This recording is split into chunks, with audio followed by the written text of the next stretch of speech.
आज आपल्या व्लॉगचा आहे दिवस 4था। बँकेतले काहीच कामं नव्हते, त्याच्यामुळे आमनला म्हणलं चल बाहेर जाऊन येऊ। मग लगेच आमनकडे निघालो। आमनच्या घराच्या खाली येऊन तर थांबलो, पण भाऊ काय आलाच नाही लवकर।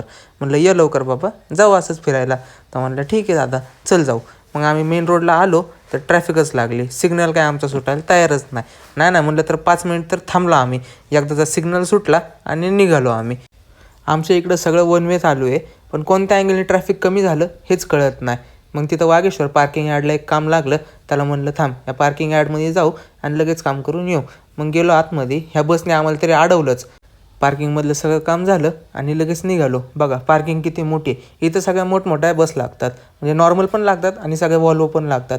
मग सगळं पार्किंगचं काम झालं आणि लगेच पुढं निघालो। बघा इथं आल्यावर तुम्हाला पावडर लावून यायची गरज नाही, कारण की इथं नॅचरलीच पावडर तुम्हाला भेटून जाणार। धूळ इतकी या रोडला की पावडर लावलं काही लावलं तरी ती मिटून जाणार, कारण की मातीच सगळी चेहऱ्यावर बसणार तुमच्या। मग पुढं आल्यावर बघा हे आपल्या मामाचं फर्निचरचं दुकान।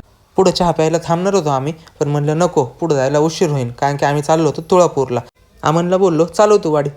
भाऊ वाघोलीचा एरिया आहे, मला गाडीच देऊ नको असं म्हणला तो डायरेक्ट, कारण की धूळच एवढी होती सगळी अंगावर उडत होती। तरी ह्या ट्रकवाल्याने आम्हाला ओव्हरटेक करू दिलं नाही, ह्याची बी सगळी धूळ अंगावर उडत होती। म्हणलं चला ठीक आहे। इथं बघा कसली तर मॅच चालू होती, ती मॅच बघायला जाणार होतो आम्ही, पण म्हणलं आता थांबायला नको, आता आलोय तर पुढंच जाऊ। वातावरण इतकं भारी झालं होतं, पावसाचं वातावरण होतं, पण पाऊस काय जाताना तर पाऊस लागला नाही। थोडासा पाऊस पडला असता तर आणखी भारी वातावरण झालं असतं, पण तरी चांगलंच वातावरण होतं, मस्त बाजूला शेती बिती सगळं होतं। मग एकदाच आम्ही तुळापूरला पोहोचलो। तुळापूरला गेलो, पार्किंगचे पैसे काही दिले नाही, कारण की आमच्याकडे सुट्टे नव्हते, म्हणून काका म्हणले ठीक आहे जाऊ द्या, जावं तसंच। मग आलो, चप्पल ते काढले। बघा इथं थांबा आणि वाचा असं लिहिलेलं आहे, आम्ही तर वाचलं, तुम्ही पण व्हिडिओ स्टॉप करून तिथं वाचा। मग बघा इथं आलो, इथं कन्स्ट्रक्शनचं पण काम चालू आहे वाटतं काय तर। 5 मिनिट बाहेरच थांबलो आम्ही, सगळे पाय ते स्वच्छ धुवून घेतले, मग आतमध्ये जाऊ म्हणलं। तेवढ्यात हे बघा हा बारीक आला, हा म्हणला दादा तुला टिक्का लावू का? म्हणलं ठीक आहे लाव बाबा। त्याला पण एक 10-20 रुपये दिले, त्याला म्हणलं ठीक आहे चांगला व्यवस्थित लाव। त्या भाऊने टिक्का ते लावला। मग गेलो आम्ही आतमध्ये सगळे दर्शन ते घेतले। इथं काय तर लिहिलं होतं ते दादा ते वाचत होते, आम्ही पण वाचलं। मग ठीक आहे म्हणलं चला बाहेर जाऊ आपण।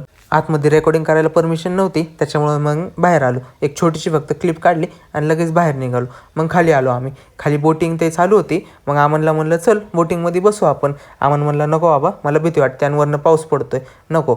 मग इथं बाहेर एक आजी पुस्तकं घेऊन बसल्या होत्या, म्हणलं आजींना बघू कोणते कोणते पुस्तकं आहेत आजीकडं। तर एक छोटंसं पुस्तक होतं तिथं बहिर्जी नायकांचं, ते एक घेतलं मी।